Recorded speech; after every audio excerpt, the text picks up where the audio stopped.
நேர்களே, அண்மை செய்தி. தந்தை பெரியார் தலைமை தாங்கிய வைக்கம் போராட்டத்தின் 100ஆண்டு விழாவையொட்டி முதலமைச்சர் தற்பொழுது வீடியோ வெளியிட்டிருக்கிறார். வைக்கம் போராட்டத்தின் 100ஆண்டு விழாவை குறிப்பிடும் வகையில் தற்பொழுது இந்த வீடியோவானது வெளியிடப்பட்டிருக்கிறது. 100 ஆண்டுகளுக்கு முன்பு நமது சமூகம் எப்படி இருந்தது, இப்போது நாம் எப்படி இருக்கிறோம் என்று பாருங்கள் என்று குறிப்பிட்டு முதலமைச்சர் மு.க.ஸ்டாலின் இந்த வீடியோவை பகிர்ந்திருக்கிறார். சமூக மாற்றத்திற்கு விதை தூவிய வைக்கம் போராட்டம் என்று முதலமைச்சர் ஸ்டாலின் குறிப்பிட்டிருக்கிறார். சமூக மாற்றத்திற்கு விதை தூவிய போராட்டம் என்றும் வைக்கம் போராட்டத்தை குறிப்பிட்டு தற்பொழுது முதலமைச்சர் மு.க.ஸ்டாலின் வீடியோ வெளியிட்டிருக்கிறார். தந்தை பெரியார் தலைமை தாங்கிய வைக்கம் போராட்டத்தின் 100ஆண்டு விழாவையொட்டி முதலமைச்சர் வெளியிட்டிருக்கக்கூடிய அந்த வீடியோவை நாம் தற்போது பார்க்கலாம். ஆண்டுகளுக்கு முன்பு கோட்டயம் மாவட்டம் வைக்கம் மகாதேவர் கோவில் இருந்த தெருவில் உழைக்கும் அடித்தட்டு மக்கள் நடக்க அனுமதி கிடையாது. கோவிலை தாண்டி செல்ல வேண்டும் என்றால் 2-3 ஃபர்லாங் தூரம் சுற்றித்தான் செல்ல வேண்டும். மாதவன் என்னும் வழக்கறிஞர் வழக்காடுவதற்காக நீதிமன்றத்துக்கு சென்று கொண்டிருந்தார். நீதிமன்றம் அரண்மனைக்குள் இருந்தது. ராஜாவின் பிறந்த நாள் என்பதால் அரண்மனையில் பந்தல் போட்டு வைத்திருந்தார்கள். நீதிமன்றமும் பந்தலுக்குள் அகப்பட்டுக் கொண்டது. யாருக்கும் எதற்கும் அசைந்து கொடுக்காத விஷ விருட்சங்களாக வளர்ந்து நின்ற சாதியும் மதமும் மாதவனுக்கு அனுமதியை மறுத்தது. நீதியை நெருங்குவதை தீண்டாமை தடுத்து நின்றது. மாதவன் விடவில்லை. அண்ணல் காந்தியடிகளின் ஆலோசனையில் தலைவர்கள் காங்கிரஸ் கட்சியுடன் 1924ஆம் வருடம் மார்ச் 30 அன்று தெருவுக்குள் நுழையும் சத்தியாகிரக போராட்டத்தை தொடங்கினார்கள். உயர் சாதியினரும் விடவில்லை. வைக்கம் போராட்டத்திற்கு எதிரான இயக்கத்தை உருவாக்கினர். காவலர்கள் போட்டிருந்த தடுப்பை கூட நெருங்க விடாமல் போராட்டக்காரர்களை தடுத்தார்கள், மிரட்டினார்கள். கண்ணிருந்தால் தானே பாதை தெரியும் என சுண்ணாம்பு நீரை கண்ணில் வீசி பார்வையை பறித்தார்கள். போராட்டம் தளராமல் தொடர அரசனுக்கு மூக்கு வியர்த்தது. T K. Madhavan, Kesava Menon, George Joseph என 19 தலைவர்களையும் கைது செய்தார். போராட்டத்தை வழிநடத்த தலைமை இல்லை. சிறையில் அடைப்பட்ட தலைவர்களுக்கும் வேறு வழி இல்லை.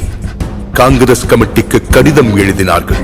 நீங்கள் வந்து போராட்டத்திற்கு உயிரூட்ட வேண்டும், இல்லை என்றால் அரசரிடம் மன்னிப்பு கேட்டு போராட்டத்தை கைவிட வேண்டிய நிலைக்கு தள்ளப்படுவோம் என்றது கடிதம். போராட்டத்தை தாங்கி பிடிக்க இரும்பு கரமே வந்தது. சாதிக்கும் தீண்டாமைக்கும் எதிராக எந்த சமரசமும் இன்றி போராட்டத்தை தொடர புறப்பட்டார் தந்தை பெரியார். வைக்கம் போராட்டத்தை சமூக போராட்டமாக மக்களிடம் கொண்டு போய் சேர்த்தார். கோவில் தெருவில் ஆடு நடக்கலாம், மாடு நடக்கலாம், மனுஷங்க நடக்க முடியாதா என்று கேட்டார்.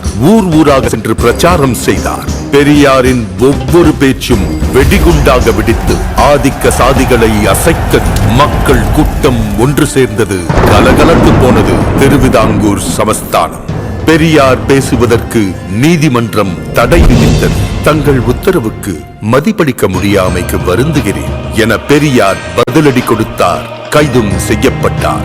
1 மாதம் சிறையில் இருந்து திரும்பிய பெரியார் மறுபடியும் வைக்கம் சென்றார். மீண்டும் பிரச்சாரம், மீண்டும் சிறை.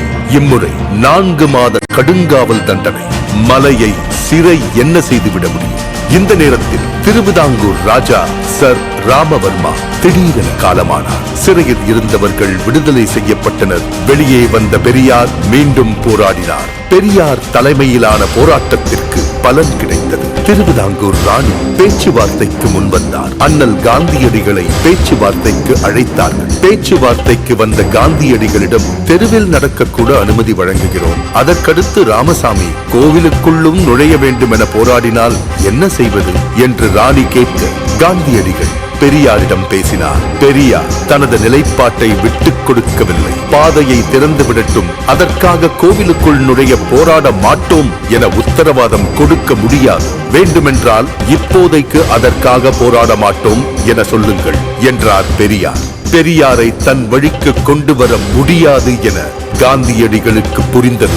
பெரியாரின் நிபந்தனையை ராணியும் ஏற்றார். கோவிலை சுற்றியிருந்த 3 தெருக்களிலும் உழைக்கும் மக்களின் பாதங்கள் பதிந்தன.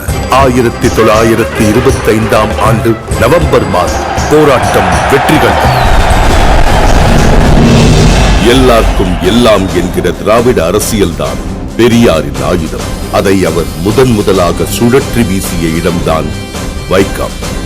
வைக்கத்திலுள்ள அந்த தெருதான் இன்று கேரள சமத்துவத்தின் முகவரியாகவும் தமிழ்நாட்டு சமூக நீதியின் அடையாளமாகவும் புதிய இந்தியாவுக்கான ஒளியாகவும் இருக்கிறது.